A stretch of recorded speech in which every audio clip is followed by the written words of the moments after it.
Good afternoon, everyone, and thanks for joining us for Mapping Hard-to-Count Communities for a Fair and Accurate 2020 Census. My name is Natalie Kramer, and I work here at the National Community Action Partnership. We're excited to have all of you on today's webinar. As we know in community action, the census and the data that comes out of the census is incredibly important. It's critical to determining the funding at the federal, state, and local level. It guides business decisions about where they're going to locate their offices, which we know impacts employment opportunities. And really similarly to how we use the census data to understand community and family needs and design strategies, the census data really influences the funding and the services that are available in our communities, and that's why accuracy is so important.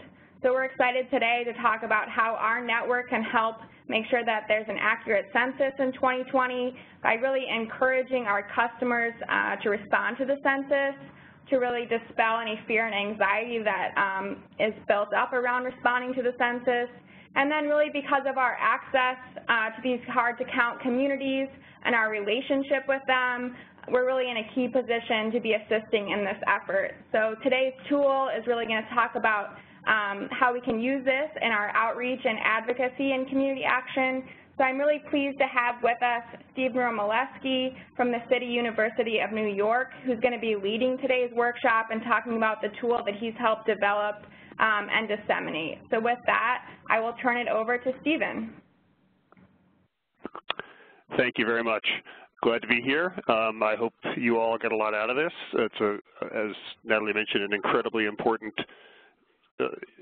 situation with the census. The census itself is incredibly important, and the climate around it that we're in is of great concern. And so, as other census experts have said, it's a kind of hair-on-fire emergency situation to make sure that things go well, and the Census Bureau not only has enough resources that it needs, but also groups on the ground are fully prepared as far as their outreach goes and their understanding of the situation and how to communicate the importance of participating in the census to their membership, their constituents, their local communities. So our team at the City University of New York Graduate Center is part of a national effort to provide information and resources and data and strategies to organizations around the country to help ensure, to the extent that we can, that there will be a fair and accurate census in 2020. And we were involved in this in 2010. We didn't get involved, pretty much all of the organizations that were working on this didn't really get involved until kind of late in the game, around 2009 or so.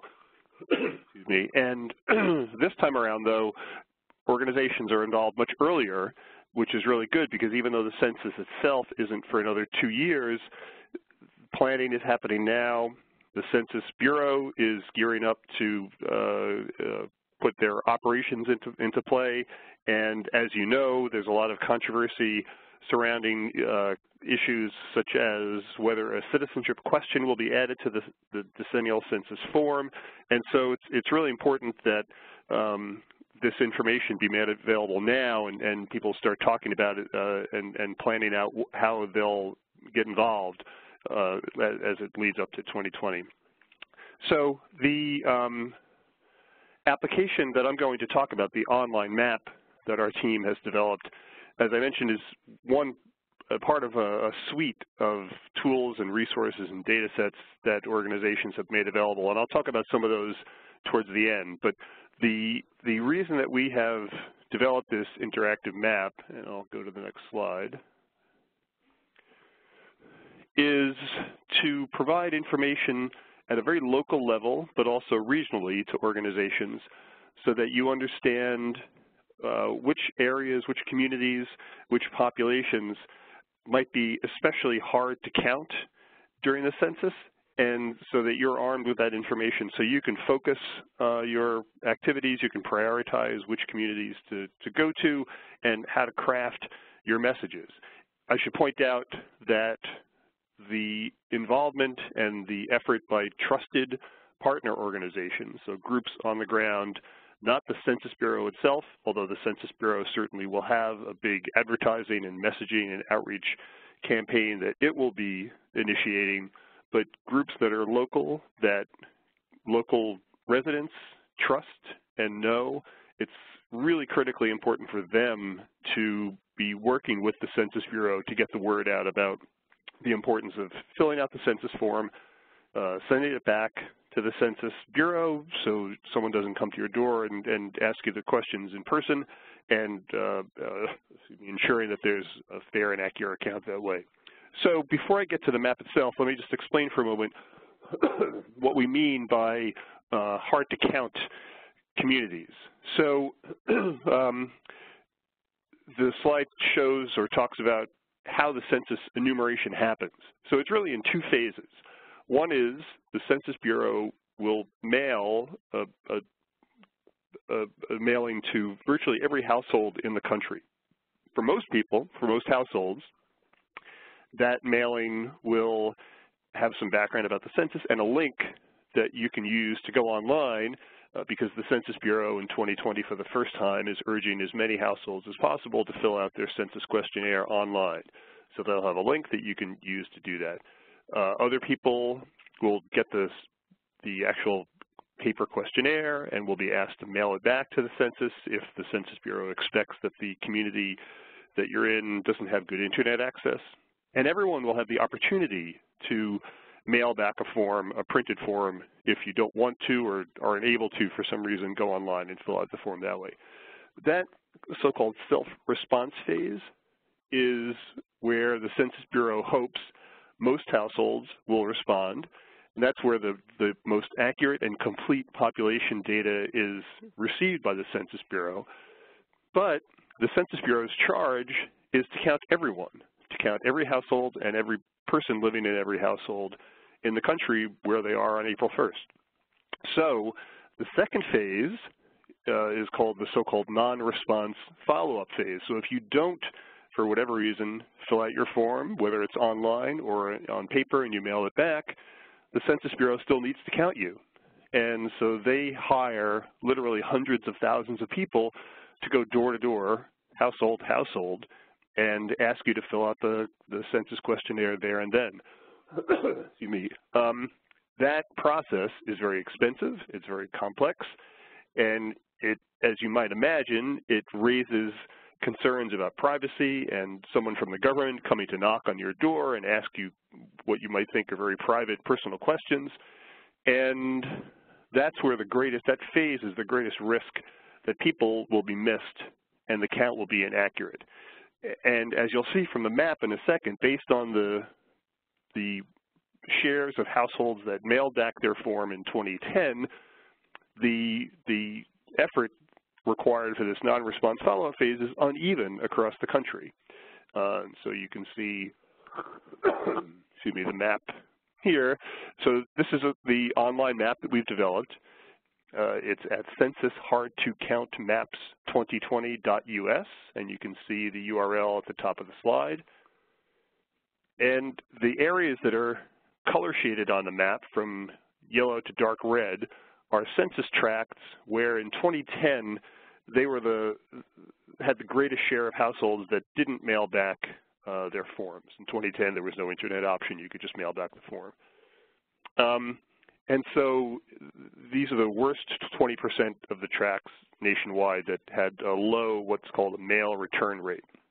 And so that's where the greatest effort had to be made to count households door to door, and therefore the greatest risk that people were missed in the census.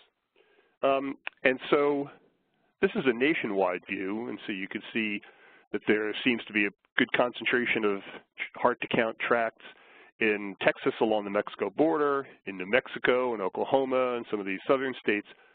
But you'll see that there are hard-to-count tracts virtually everywhere, in cities, in rural areas, in suburban areas.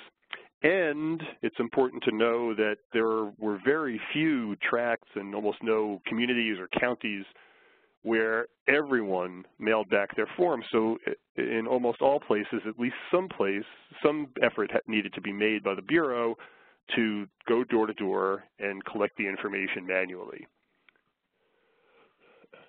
So we've developed this map at the request of national philanthropic organizations and civil rights groups to provide a resource for organizations to, again, prioritize your work and determine where to focus in terms of outreach and education and get out the count campaigns. And then also you'll see when I go through the map in detail how to craft your message based on what the makeup is of the local population. And of course, your local groups, and you know your communities and constituencies best, but the map kind of puts it all together in one place, and it at least can be a helpful check on what you know locally. You can combine that information so you can have a more robust outreach effort to get out the count effort. So the map is designed, as you can see from the slide, where you can search by, initially we designed it to make it easy to search by legislative district because there were concerns about Congress in particular not providing the funding that the Census Bureau needed. And since then, they've done that, at least for the current fiscal year. And now for fiscal year 2019, there's a new budget battle underway. And so the congressional district information I'll show you on the map is still useful in terms of getting the word out to Congress to make sure the Census Bureau has enough funds. And then you can see other information for any of the 72,000 or so census tracts in the country, which I'll show you in a moment. So I'll go through a couple of slides that have some screenshots about what the map looks like, and then if we have a moment, I can actually go to the interactive map itself. So you can see, you can search, in this case, by congressional district. You can also search for state legislative districts. You can search by county. You can search by state. And we'll be adding, over the next weeks and months, other features to the map, such as the ability to search by individual census tracts or types of census tracts, perhaps also cities and towns. So it'll be easier and easier to use to get to the communities that you want to reach. And for the congressional district search, you don't even need to know the number. You could just type in a person's name, part of their name, and it'll give you a list that matches what you've typed in. And then it highlights the district on the map, and on the left, it has information about who the representative is. Excuse me. I'm getting over a flu, so pardon me if I sound kind of scratchy. There's a link to a PDF map of the district that you can print out if you're going to go meet with congressional representatives.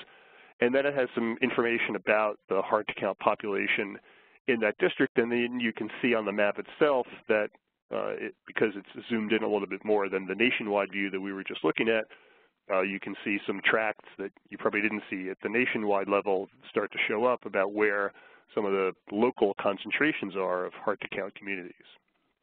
And the next slide is zoomed in even closer on an upstate city in New York, Utica, in Oneida County. And I wanted to focus on this as an example for a couple of things. So number one, it shows you that you can zoom into any spot in the country and get detailed local information. You can get information for any census tract on the map, whether it's color shaded and considered hard to count or not. The panel on the left of the map gives some summary information about the tract. It shows that only 61% of that tract's household in 2010 mailed back their forms. So that's really low as far as the nationwide average. And then also the next paragraph in that panel talks about, according to the Federal Communications Commission, how many shares or what the share of households is that have basic internet access, because since the Bureau will be urging as many households as possible to go online to fill out the form, it's helpful to know whether there's good internet connectivity in any given area. And so you can see in this tract, up to 80% of the households have at least basic internet access. And then below that, we also have current information. So the mail return rate is from 2010. That's a little dated. But the Census Bureau also has more recent information from the latest American Community Survey about the local population. And so we've highlighted population characteristics for so-called populations at risk based on historical trends and research the Census Bureau has done And you can see in the next slide these categories of people of color, kids under 5, which happen to be the single largest group that has a net undercount in the census, renters, crowded households, single-parent households, et cetera. And again, you can get this information for every tract in the country, regardless of whether we have highlighted it as a hard-to-count tract. And so let's take a closer look at this tract in particular to see what the characteristics are. So this tract has, we saw from an earlier slide, just over 5,000 people that live there. It was one of the hardest to count tracts in the country. And the FCC says that most households have, okay internet access. So you might say, well, all right, they've got anyone there, or almost anyone can go online and fill out the form. Why do you think it's hard to count based on this 2010 information? But when you look at the populations at risk of being undercounted, you can see that the tract's population is predominantly people of color. You can see from this slide that 3/4 of the households are renters, which the Census Bureau says is the single biggest indicator of how well a community is going to participate in the decennial census. 1/3 of the tract almost is single-parent households, most of which have children under 18. Excuse me. 40% of the tract was born outside of the U.S., so immigrant population, most of which have arrived relatively recently, so you can imagine there's a concern there about the citizenship question, how that might impact them. More than half of, actually almost 3/4 of the tract is either in or near poverty, so it's predominantly a low-income population.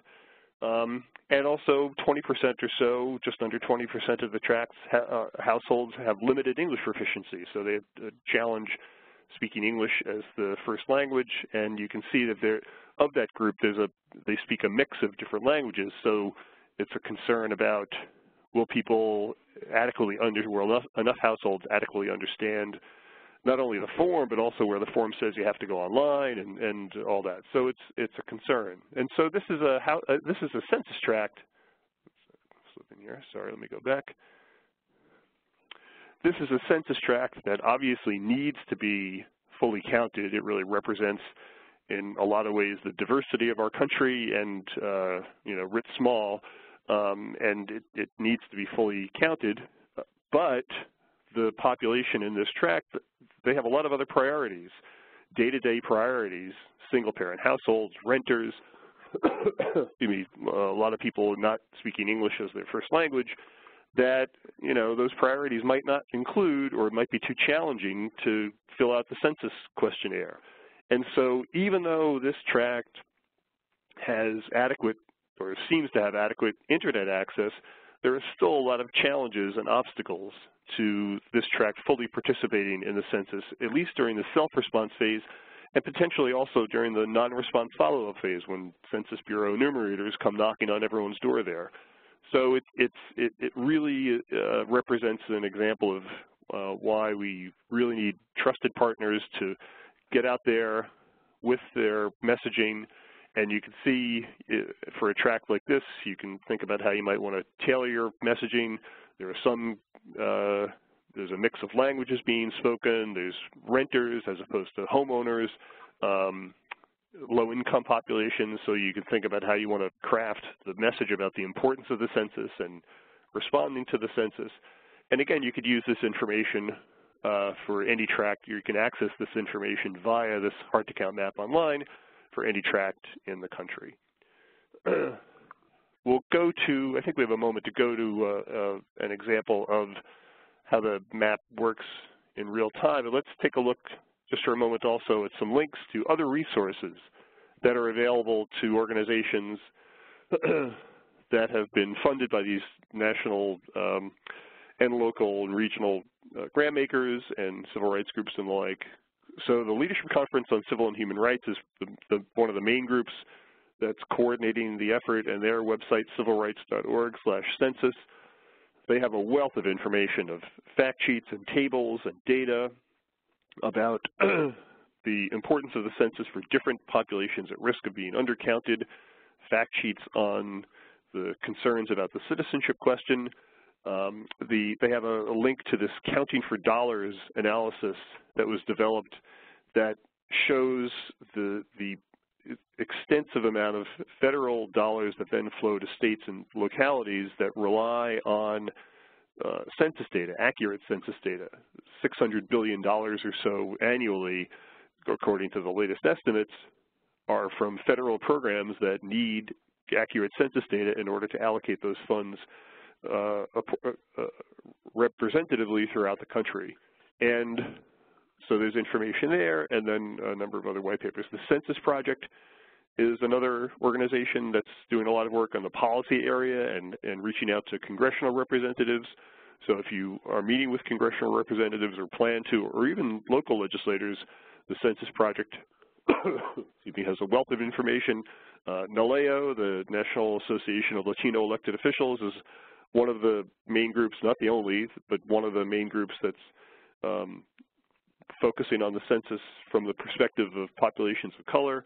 And then if you are or connected with or receiving grant funding, perhaps from a foundation, the Funders Census Initiative also has a lot of information of interest to funders about how they might think about focusing their grant making and developing dedicated funds to census outreach work. And that's starting to happen around the country. Even here in New York City and Brooklyn, just this week, the Brooklyn Community Foundation announced that they have a dedicated fund of $100,000 just this year for local census outreach, and it's 2018. It's not even close to 2020 yet.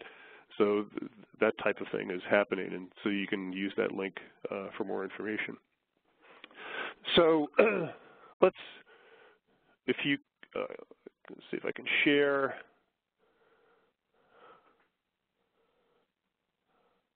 Oh, no, I don't want that. Oh, application, sorry.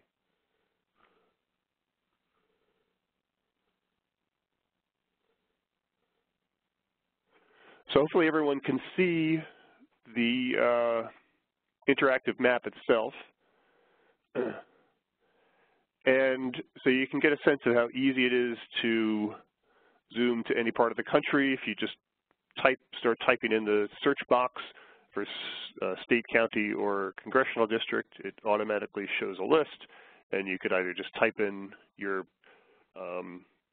information, or it'll, you could search by the list. So let's type in King County in Washington for Seattle, which you can see the county encompasses not only the city, but also a lot of suburban and rural areas around it. And so the information on the left gives you, for that county, what the current population is, the share of population, of current population that live in hard-to-count tracts, so you can kind of gauge, generally speaking, how much of an effort might need to be made to make sure there's a fair and accurate count in Seattle and the surroundings. It also has the share of households in the county that had either no internet access or dial-up only, so poor internet access. And then the populations at risk of being undercounted down here, the share based on the latest census estimates of these types of demographics for the county. Now this is for the county, and also I should point out that if you wanted to get the actual data for the county, you would just click on the link, excuse me, and get the underlying raw census data yourself that you can download if you want. But then we can also click on tracked, and we can zoom in, and as you move your mouse over the map, or if you're on a tablet and you're moving with your finger, or even on a smartphone, you could see on the left for every tract, not only the ones that are considered hard to count, we show the share of households in 2010 that mailed back their forms, and therefore the extent of the effort that needed to be made to count everyone through the non-response follow-up, that likely will, we expect will be similar in 2010. There may be some differences given the new dynamics around the 2020 census, but it's an indicator. And then when you click on a tract, Or I should point out, if you typed in a street address and zoomed to the location, it would highlight that tract or the tract that contains the address. It gives you the current population and also the population at living group quarters, the share of households that mail back their forms in 2010, the share of households now that have internet access, and then the populations at risk. So you can, you can gauge which areas you need to focus on, and then use this populations at risk of current American Community Survey data to get a sense of how maybe the community has changed since 2010 and what are the current population dynamics to focus on. You can, once you've zoomed into an area and you've highlighted the type of map that you want to see, whether it's a tract or the congressional district or state legislative districts, the Senate or Assembly districts, you can then share this link with colleagues, post it on Twitter, Facebook, on your blog, send it out to your constituents via email by clicking the share link up here and then copying this link, and then when you enter that in a new browser and when someone clicks on that, the map will go to exactly what you were looking at. So it's a good way of getting the information out to the organizations that you're working with, the individuals that you're working with. We've also added the ability to just highlight some other geographic areas like counties and tribal lands, so you can gauge where some of those areas are. And we'll eventually have the ability to search by those different areas. You can search by counties now, but tribal lands as well. And people have asked us also to incorporate features such as searching by zip code and the like, and so we may do that too. You can use the search options in the top right here, and the address locale search option is pretty broad, so you can type in a zip code and zoom right to the zip code, even though there's no explicit zip code search option. But we'll be enhancing and updating the map to provide more user-friendly features like that going forward. You can provide, or also you can see some other resources that some of which I talked about via the map. So if you're trying to better understand some of these issues, we provide the information right there. If you have feedback or suggestions about the map, we'd love to hear it, how it's being used locally by you and your colleagues. If there's anything we can do to make it more user-friendly or provide other features or more data that's useful to you, please let us know. Call us, email us. That'd be great. A lot of people are using the map already, and they say that it's very helpful, so we're really encouraged by that, and we'll be continuing to expand and update the map going forward. And just to talk for a moment about some of the updates we plan to make now and then around the time of the 2020 census itself. So one thing, excuse me, that we'll be doing is, so when you search for, when you search and zoom to a state or a congressional district, we provide a link to a PDF map of the state or district, like this one here for New York. We'll also be doing that for county.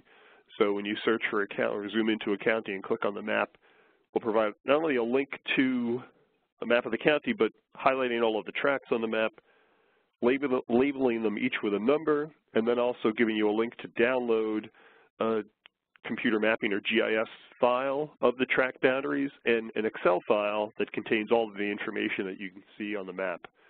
So you'll be able to do your own mapping with that, at least county by county, and we may, expand that or modify that based on the feedback that we get.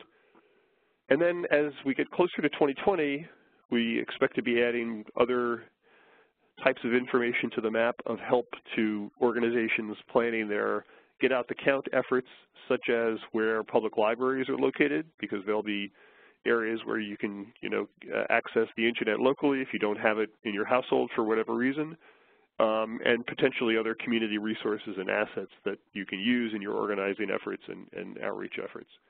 And then when the actual census happens in April 2020, we hope the Census Bureau, like they did in 2010, will provide publicly accessible data, tract by tract, and for other areas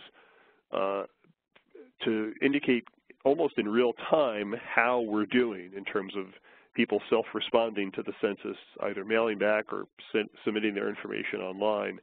And we'll be able to incorporate that information into the map itself, so you can not only see what the 2010 mail return rates were, but what the current week by week or even day to day we'll see participation rates are for the 2020 census, and so you can kind of recalibrate your outreach efforts right as the census is happening by using the map. That's the plan. We hope the Census Bureau will provide that data and we'll be able to incorporate it, so definitely stay tuned and continue using this as you plan your outreach. So, excuse me, I'm going to stop the sharing now, and we can go back to the slides.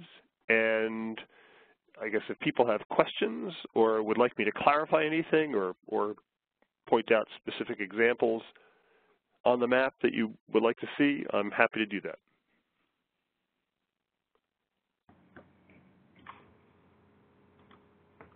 Thanks, Stephen. I think this was an incredibly powerful tool. I appreciate you walking us through how it works and all the details that are available and how we can really dig deep into those census tracts and really make sure that we're targeting our outreach efforts in the right communities, and really just encourage those on the phone and to others in the Community Action Network to really get involved in this Get Out the Count effort and really get looped in. There are some links on the screen for national groups, but find what other local and community groups are involved in this kind of work that you can join in coalition with them. I'd encourage you to see about connecting your customers up with this effort too, to plug into those door-to-door follow-up job opportunities. So again, just want to say thank you to Stephen. It doesn't look like any questions have come through thus far. There's still a few minutes, though, if you want to send those in through the chat window. I know you have your contact information, I think, on the next slide, Stephen, if you want to, oh, and there's some other examples. So definitely encourage folks to get in touch with Stephen, take a look at their tool and play around with that, share it with your colleagues. I will also just point out on the next slide here, I have a sort of save the date.